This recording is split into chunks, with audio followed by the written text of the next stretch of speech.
Искам още 100 пари.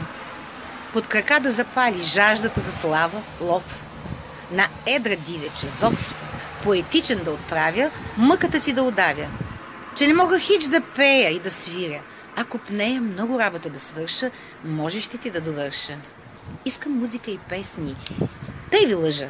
И чудесни помисли са ми в главата, да сразя аз секирата. Искам нейното пиано. Искам и акордеона. Че ми пречи, все се вре, може, реже и сече. Искам много. Искам, знам. Искам писар го. И там песните й аз да спра. Краят им аз да видя.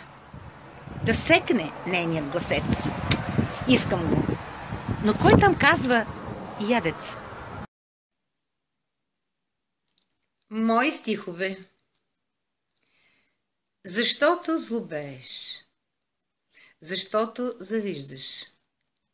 Доброто не виждаш. За мъст копнееш.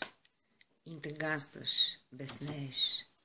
А мене не може с ракета да стигнеш. Кеш пускаш. Смигнеш на някой закъсал, с жена си скъсал. Семейства ровиш с интриги, молиш неудобни на теб като мен. Потребители, патриоти, учители. Чуждица въздигаш и толерираш. Какво лицемерие? Каква омраза? Самият Бог се от теб отказа.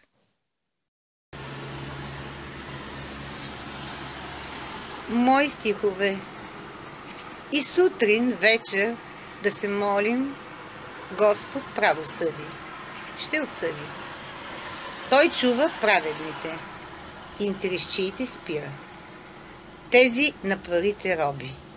Сега и вовеки възпира. Защото Господ няма цвят. Нито е син, нито червен. С добрите той е благ. Безпартиен е. На никой фен. Безпристрастно съди и наказва.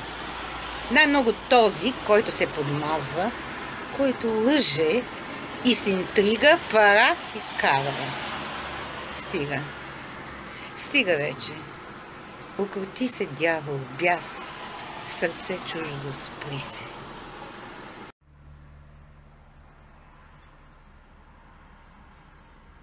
Мои стихове.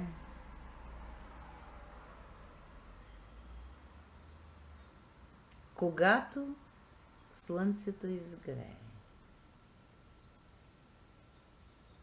когато ветрец лек повее,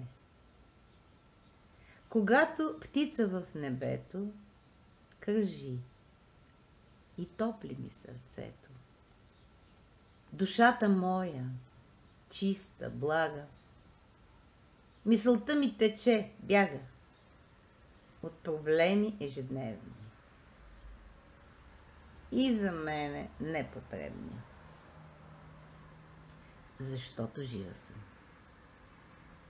Човек съм, макар и от смъртта на косъм. Позитивна съм и силна. Водя борба непосилна.